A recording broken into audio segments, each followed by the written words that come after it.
Hello Internet, and welcome to Game Theory Crap. Alright, real intro now.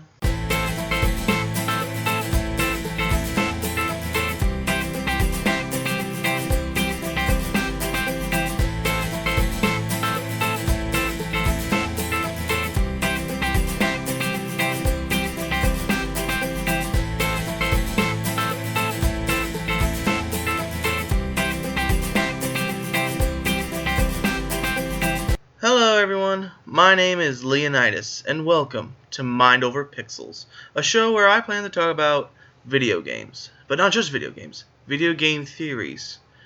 Pretty close to game theory, but not exactly. Now, for my first video, I was wondering, what should I do? What games are really interesting to the public right now? And the big one? FNAF. Of course. Everyone likes FNAF. FNAF is love, FNAF is life. But there's so much we don't know, such as who performed the infamous Bite of 87? FNAF 4 boy, who is he and which animatronic does he become in the end? Spoiler alert, by the way. Do I even need a spoiler alert for a video that's been on everywhere? Anyway, who is the purple guy? Who is the phone guy? I plan to answer these questions here for you. Why? Because I can. Now, as for the Bite of 87, who was it? Well, according to recent evidence, there are two main suspects. It was either Toy Chica or Mangle. Reasons being, well, Mangle is obvious. His narrow snout, perfect for biting, his sharp teeth, and his angle of attack since he's always hanging from the ceiling. Now for Toy Chica, this comes more interpretable evidence.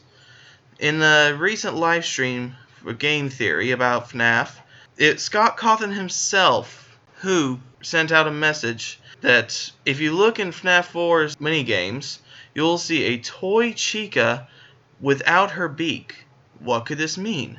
Well, obviously the beak is detachable. That's been there since FNAF 2. However, if it's detachable, then that could very well mean that she could have very well delivered the fatal bite of 87, since according to the animatronics' mouth shapes, they don't really look big enough to actually be able to do any damage, on the toy models at least, other than Mangle. But if Chica's mouth is detachable, then that's a whole nother story. It could work like a snake's mouth, expanding until finally crunch. Now, FNAF 4 boy. Who is he? Which animatronic does he become? I believe personally that he becomes the puppet based off of the boy's design. Big surprise. Tears down the puppet's face, yada yada yada. If you need more, look at Game Theory. He's, like, amazing.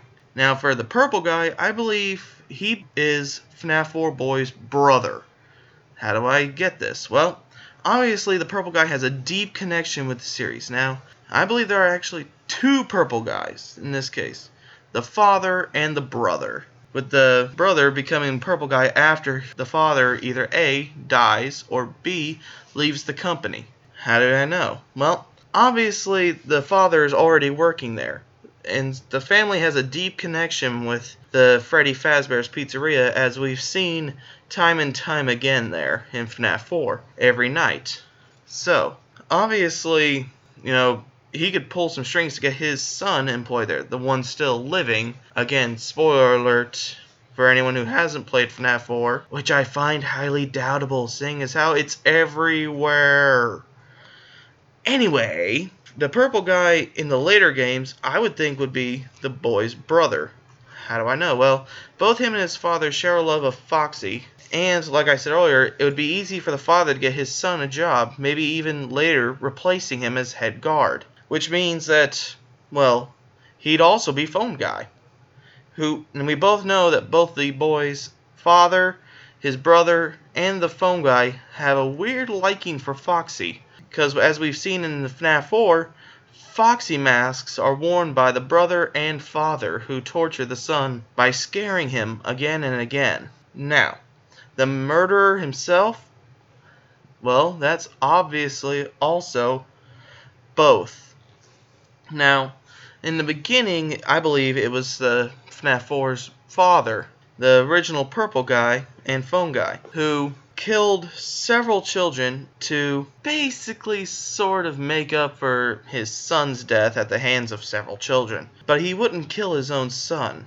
However, the son would kind of notice things, and eventually maybe even traumatize him to the point to where he becomes a serial killer like his father, taking in his father's footsteps, except not out of revenge, out of sheer pleasure. So, the later deaths are caused by the brother. Now, that also means it's the brother who ends up in Springtrap, not the original phone guy, as we've seen with the FNAF 3's phone recordings. So, that'll be all for this one. I hope you guys enjoyed this video. If you did, please leave a like down below and comment me telling me how I may improve my videos from here on out. I'm hoping, that we can make this a normal thing. Have a good day, guys, and see you all next time.